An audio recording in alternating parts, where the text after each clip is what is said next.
अस्सलाम वालेकुम नमस्कार। मैं मोहम्मद आरिफ। आसान भाषा में समझाते हैं कि पीएम इंटर्नशिप स्कीम क्या है। क्या यह स्कीम और ज्यादा भारत में बेरोजगारी लाएगी?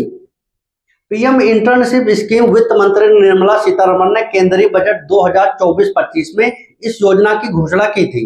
इसका उद्देश्य है युवाओं को देश के शीर्ष 500 कंपनियों में इंटर्नशिप का अवसर प्रदान करना। अगले 5 वर्षों में सरकार 1 करोड़ युवाओं को इंटर्नशिप देने का लक्ष्य है। आवेदन की शर्तें इस प्रकार हैं। आवेदक भारतीय नागरिक होना चाहिए। आयु सीमा 21 से 24 वर्ष के बीच में होनी चाहिए। आवेदक फुल टाइम रोजगार में नहीं होना चाहिए और ना ही फुल टाइम शिक्षा प्राप्त कर रहा हो। ऑनलाइन शिक्षा प्राप्त करने के लिए इसके लिए छूट है। आवेदक की न्यूनतम शिक्षा 10वीं पास होनी चाहिए।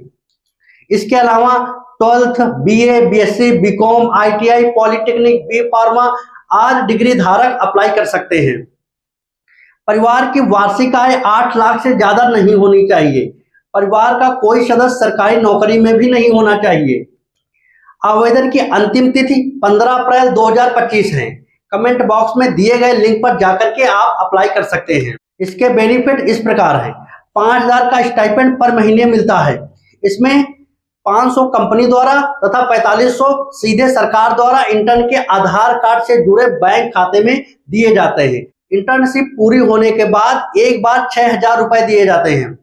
इसमें बीमा योजनाओं का भी फायदा मिलता है, जैसे कि प्रधानमंत्री जीवन ज्योति बीमा योजना।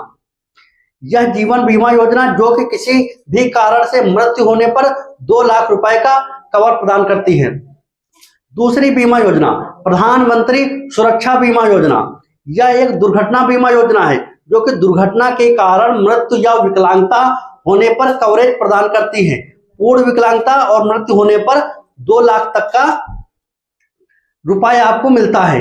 आंशिक विकलांगता होने पर 1 लाख रुपए मिलता है।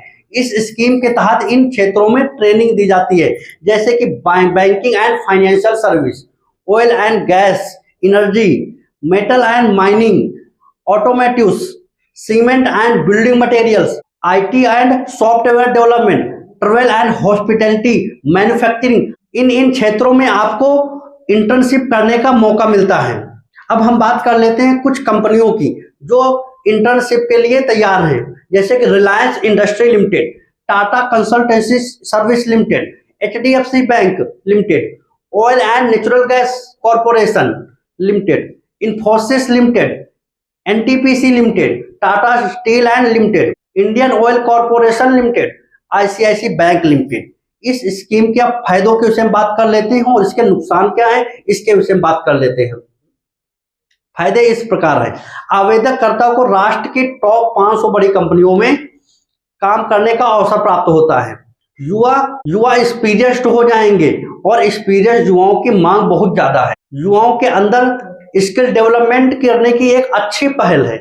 इंटर्नशिप के दौरान अच्छा प्रदर्शन करने वाले युवाओं को तत्काल उसी कंपनी में जॉब भी मिल सकती है। इस योजना की कमियों के विषय में बात कर लेते हैं, जैसे कि कंपनी मात्र 500 रुपया कर्मचारी को महीने देगी, जो कि बहुत कम अमाउंट है। इतना कम अमाउंट में कंपनियों को इतना सस्ता लेबर देना, इतना सस्ता एम्प्लॉयज देना, इससे सरकार क्या साबित करना चाहती है? सरकार फ्री कंपनियों को एम्प्लॉयज दे रही मानो की, जो कि अच्छी चीज नहीं है। यह कंपनियां ऐसा कर सकती हैं कि जो एम्प्लॉयज इनके परमानेंट हैं, इन कंपनियों में काम कर रहे हैं, उन्हें काम से निकाल करके इंटर्न यानी वो व्यक्ति जो कि इंटर्नशिप कर रहा है उस पे ज्यादा यानी वो एम्प्लॉय ज्यादा रख सकते हैं काम पर। इससे बेरोजगारी बढ़ सकती है। यदि कोई एम्प्लॉयज बीच में ही काम छोड़कर जा रहा है तो उसे एक्सपीरियंस लेटर बिल्कुल भी नहीं दिया जाएगा। इससे इन कंपनियों द्वारा एम्प्लॉयज का हरासमेंट हो सकता है, ओवर टाइम ड्यूटी कराई जा सकती है।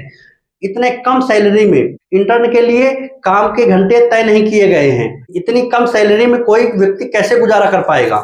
जय हिंद।